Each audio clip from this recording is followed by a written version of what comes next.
സംസ്ഥാനത്ത് മഴയ്ക്ക് സാധ്യത 4 ജില്ലകളിൽ യെല്ലോ അലർട്ട് പ്രഖ്യാപിച്ചു. തിരുവനന്തപുരം, കൊല്ലം, പത്തനംതിട്ട, ഇടുക്കി ജില്ലകളിലാണ് യെല്ലോ അലർട്ട് പ്രഖ്യാപിച്ചത്. സുനിഷ അയ്യലൂർ ചേരും വിശദാംശങ്ങളുമായി. സുനിഷ, എങ്ങനെയാണ് അലർട്ട്? ഇതിലിപ്പോൾ തിരുവനന്തപുരം, കൊല്ലം, പത്തനംതിട്ട, ഇടുക്കി 4 ജില്ലകളിലാണല്ലേ യെല്ലോ അലർട്ട് പ്രഖ്യാപിച്ചിരിക്കുന്നത്. നമുക്കറിയാം അടുത്ത ദിവസമാണ്, 2 ദിവസം ആറ്റുകാൽ പൊങ്കാലയ്ക്ക് അടക്കമുള്ളൂ. വലിയ രീതിയിലുള്ള ഒരുക്കങ്ങളൊക്കെ ഉണ്ടാവും. ഇതിനിടയിൽ ഇപ്പോൾ മഴയടക്കം റിപ്പോർട്ട് ചെയ്യുന്ന സാഹചര്യമാണല്ലേ?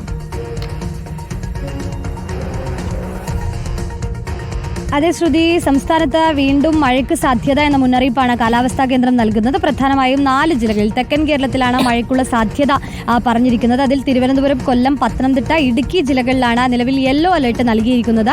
ഇവിടെ ഒറ്റപ്പെട്ട ശക്തമായ മഴയ്ക്കുള്ള സാധ്യതയാണ് പ്രവചിച്ചിരിക്കുന്നത്. ഒപ്പം തന്നെ നാളെ മലപ്പുറം, വയനാട് ജില്ലകളിലും മഴ മുന്നറിയിപ്പുണ്ട് എന്നതാണ്. ശ്രുതി പറഞ്ഞതുപോലെ അടുത്ത ഒരു ദിവസം കൂടി മാത്രമാണ് പൊങ്കാലയ്ക്ക് ബാക്കിയുള്ളത്. പക്ഷേ നാളെയോടുകൂടി തന്നെ ഈ മഴ കുറയുമെന്നുള്ളതാണ്. മഴയ്ക്ക് ഇന്ന് ഒരു യെല്ലോ അലർട്ട് ഉണ്ട് എന്നുള്ളതാണ് കാലാവസ്ഥാ കേന്ദ്രം നിലവിൽ പ്രവചിച്ചിരിക്കുന്നത് എന്നതാണ്. ഒപ്പം തന്നെ ചൂടിനുള്ള സാധ്യതയും തള്ളിക്കളയുന്നില്ല. അടുത്ത ദിവസങ്ങളിൽ ചൂട് ഉയരാനുള്ള സാധ്യത കൂടി കാലാവസ്ഥാ കേന്ദ്രം പറയുന്നുണ്ട് എന്നതാണ് പ്രധാനപ്പെട്ട കാര്യം. വടക്കൻ കേരളത്തിൽ ചൂട് ഉയരുന്ന പശ്ചാത്തലമാണെങ്കിൽ തെക്കൻ കേരളത്തിൽ മഴയ്ക്കുള്ള സാധ്യത ഉച്ചയ്ക്ക് ശേഷം ഈ ഇടിമിന്നലോടുകൂടിയ മഴയ്ക്കുള്ള സാധ്യതയാണ് നിലവിൽ പ്രവചിക്കുന്നത്. ഒപ്പം തന്നെ ഈ തൃശൂർ, പാലക്കാട്, കോഴിക്കോട്, കണ്ണൂർ, കാസർഗോഡ് ജില്ലകളിൽ ഈ വടക്കൻ കേരളത്തിൽ ചൂടിനുള്ള സാധ്യതയുണ്ട്. അത് 38 ഡിഗ്രി സെൽഷ്യസ് വരെ താപനില ഉയർന്നേക്കാം എന്നൊരു മുന്നറിയിപ്പ് കൂടി കാലാവസ്ഥാ കേന്ദ്രം നൽകുന്നുണ്ട്. ഒപ്പം മലപ്പുറം, എറണാകുളം ജില്ലകളിൽ ഉയർന്ന താപനില 37 ഡിഗ്രി സെൽഷ്യസ് വരെ ആയേക്കാം എന്നുള്ളൊരു മുന്നറിയിപ്പ് കൂടി നൽകുന്നുണ്ട്.